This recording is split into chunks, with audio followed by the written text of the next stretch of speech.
स्वागत है आपका खुशियों के त्यौहार में। यहाँ हम त्यौहार की तैयारी से पूजा की थाली तक का सफ़र पूरा करेंगे। आज हम जानेंगे देवों की दिवाली कब मनाई जाती है, इसका शुभ मुहूर्त क्या है और महत्व भी जानेंगे। कार्तिक मास की पूर्णिमा तिथि को कार्तिक पूर्णिमा कहा जाता है। इसके अलावा कार्तिक पूर्णिमा को त्रिपुरारी पूर्णिमा के नाम से भी जाना जाता है। एक पौराणिक कथा के अनुसार देवता अपनी दिवाली कार्तिक पूर्णिमा की रात को ही मनाते हैं, इसलिए यह सबसे महत्वपूर्ण दिनों में से एक है। कार्तिक पूर्णिमा के दिन स्नान और दान का अधिक महत्व दिया जाता है। इस दिन किसी भी पवित्र नदी में स्नान करने से मनुष्य के सभी पाप धुल जाते हैं। कार्तिक पूर्णिमा पर दीपदान का भी विशेष महत्व दिया जाता है। माना जाता है कि इस दिन दीपदान करने से सभी देवताओं का आशीर्वाद मिलता है। इसी पूर्णिमा को भगवान विष्णु का मत्स्य अवतार हुआ था। कई तीर्थ स्थानों में इसे बड़े पैमाने पर मनाया जाता है। आइए जानते हैं कार्तिक पूर्णिमा की तिथि और महत्व। इस वर्ष कार्तिक पूर्णिमा 30 नवंबर को मनाई जाएगी। पूर्णिमा तिथि 29 नवंबर को दोपहर 12:47 से शुरू होकर 30 नवंबर को दोपहर 2:59 पर समाप्त होगी। आइए दोस्तों, अब जानते हैं कार्तिक पूर्णिमा का महत्व। एक पौराणिक कथा के अनुसार भगवान शिव ने त्रिपुरारी का अवतार लिया था और इस दिन को त्रिपुरासुर के नाम से जाना जाने वाला असुर भाइयों की एक तिकड़ी को मार दिया था। यही कारण है कि इस पूर्णिमा का नाम त्रिपुरारी पूर्णिमा भी है। इस प्रकार अत्याचार को समाप्त कर भगवान शिव ने शांति बहाल की थी। इसलिए देवताओं ने राक्षसों पर भगवान शिव की विजय के लिए श्रद्धांजलि अर्पित करने के लिए इस दिन दीपावली मनाई थी। कार्तिक पूर्णिमा के दिन भगवान शिव की विजय के उपलक्ष्य में काशी के पवित्र शहर में भक्त गंगा के घाटों पर तेल का दीपक जलाकर अपने घरों को सजाकर देव दीपावली मनाते हैं।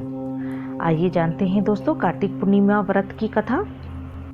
दैत्य तारकासुर के 3 पुत्र थे, तारकाक्ष, कमलाक्ष व विद्युन्माली। जब भगवान शिव के पुत्र कार्तिकेय ने तारकासुर का वध कर दिया तो उसके पुत्रों को बहुत दुख हुआ। उन्होंने देवताओं से बदला लेने के लिए घोर तपस्या कर ब्रह्मा जी को प्रसन्न कर लिया। जब ब्रह्मा जी प्रकट हुए तो उन्होंने अमर होने का वरदान मांगा, लेकिन ब्रह्मा जी ने उन्हें इसके अलावा कोई दूसरा वरदान मांगने के लिए कहा।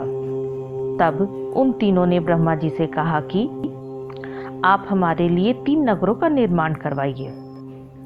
हम इन नगरों में बैठकर सारी पृथ्वी पर आकाश मार्ग से घूमते रहें। 1000 साल बाद जब हम एक जगह मिले, उस समय जब हमारी तीनों पुर मिलकर एक हो जाए, तो जो देवता उन्हें एक ही बाण से नष्ट कर सके वही हमारी मृत्यु का कारण हो। ब्रह्मा जी ने उन्हें यह वरदान दे दिया। ब्रह्मा जी का वरदान पाकर तारकाक्ष, कमलाक्ष व विद्युन्माली बहुत प्रसन्न हुए। ब्रह्मा जी के कहने पर मैदानव ने उनके लिए 3 नगरों का निर्माण किया।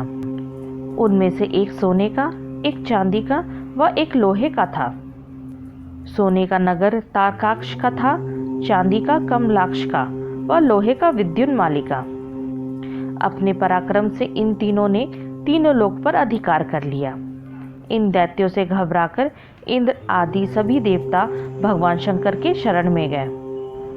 देवताओं की बात सुनकर भगवान शिव त्रिपुरों का नाश करने के लिए तैयार हो गए। विश्वकर्मा ने भगवान शिव के लिए एक दिव्य रथ का निर्माण किया। चंद्रमा व सूर्य उसके पहिए बने। इंद्र, वरुण, यम और कुबेर आदि लोकपाल उसके रथ के घोड़े बने। हिमालय धनुष बने और शेषनाग उसकी प्रत्यंचा। स्वयं भगवान विष्णु बाण तथा अग्निदेव उसकी नोक बने। उस दिव्य रथ पर सवार होकर जब भगवान शिव त्रिपुरों का नाश करने के लिए चले तो दैत्यों में हाहाकार मच गया। दैत्यों व देवताओं में भयंकर युद्ध छिड़ गया। जैसे ही त्रिपुर एक सिद्ध में आए, भगवान शिव ने दिव्य बाण चलाकर उनका नाश कर दिया।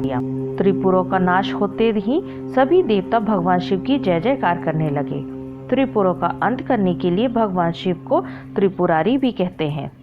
अगर आपको ये वीडियो पसंद आई हो तो हमें लाइक करें, कमेंट करें और अगर आप तक आपने सब्सक्राइब ना किया हो तो सब्सक्राइब भी करें। साथ ही बेल नोटिफाई करना ना भूलें। और अपने फ्रेंड्स एंड फैमिली में भी शेयर करें। यहाँ तक बने रहने के लिए आप सबका धन्यवाद। ओम नमः शिवाय।